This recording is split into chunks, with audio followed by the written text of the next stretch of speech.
Yes breaking news అంతోంది మనకి. నాగర్ కర్నూల్ బాలికల గురుకుల పాఠశాలలో ఫుడ్ పాయిజన్ ఆగడం లేదు. ఈ రోజు మరిన్ని ఫుడ్ పాయిజన్ కేసులు నమోదయ్యాయి.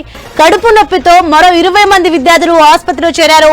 నిన్న రాత్రి 69 మంది విద్యార్థులు ఆసుపత్రిలో చేరి చికిత్స పొందుతున్నారు. అయితే కేసుల సంఖ్య పెరుగుతుండటంతో జాయింట్ కలెక్టర్ విచారణ చేపట్టారు.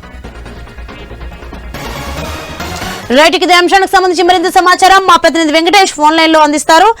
ఎస్ వెంకటేష్, రోజు రోజుకి కేసులు పెరుగుతున్నప్పటికీ నెగ్లిజెన్స్ అయితే కనిపిస్తుంది. దీనికి సంబంధించి డీటెయిల్స్ ఏంటి?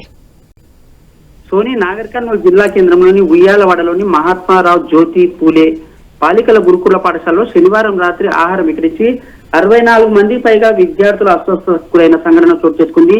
దీనికి సంబంధించి కళాశాల సిబ్బంది సాయంత్రం సమయంలో విద్యార్థినులకు స్నాక్స్ పకోడీ అందించారు. తర్వాత రాత్రి భోజనంలో క్యాబేజీ కూర వడ్డించారు. భోజనం చేసిన కొద్దిసేపటికే 10 మంది విద్యార్థులు కడుపు నొప్పితో పాటు వాంతులు కావడంతో సిబ్బంది గమనించి వెంటనే వాళ్ళని జనరల్ ఆసుపత్రికి తరలించారు. కానీ అక్కడ చికిత్స పొందుతున్న క్రమంలోనే విద్యార్థుల సంఖ్య అయితే 64 వరకు పెరిగింది. ఉదయం చూస్తే కూడా మరో 6 మంది, 64తో పాటు మరో 6 మంది, మొత్తం 70 మంది విద్యార్థులు జనరల్ ఆసుపత్రికి వెళ్లి చికిత్స పొందారు. దీనికి సంబంధించి ఆర్డీఓ, జాయింట్ కలెక్టర్ కూడా అక్కడ ఆసుపత్రికి వెళ్లి విద్యార్థులు మాట్లాడారు. ఆ వైద్య సేవలు కూడా మెరుగైన వైద్య సేవలని అందించాలని సూచించారు. ఈ నేపథ్యంలో సిద్దిపేట ఎమ్మెల్యే మాజీ మంత్రి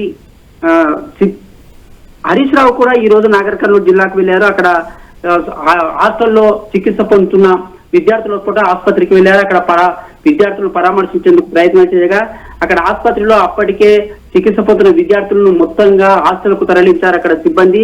దీంతో హరీష్ రావు అయితే ఆగ్రహం వ్యక్తం చేశారు.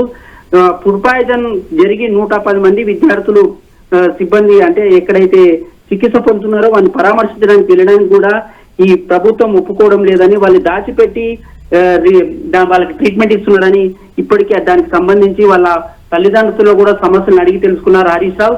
ఈ నేపథ్యంలో రాష్ట్ర ప్రభుత్వం ఏర్పడి 18 నెలల్లో 100 మంది ఫుడ్ పాయిజన్ వల్ల గురుకుల పాఠశాల ఎక్కడైతే రాష్ట్ర వ్యాప్తంగానో అక్కడ రాష్ట్ర వ్యాప్తంగా 100 మంది కూడా చనిపోయిన సంఘటనలు చోటు చేసుకున్నాయని కూడా, నీ రాతిగుండె కరగదా, ఈ కేసు రేవంత్ రెడ్డిని రాతిగుండె ఎంతమంది చనిపోవాలని కూడా ఘాటైన వ్యంగ్యాస్త్రాలు స్పందించారు హరీష్ రావు.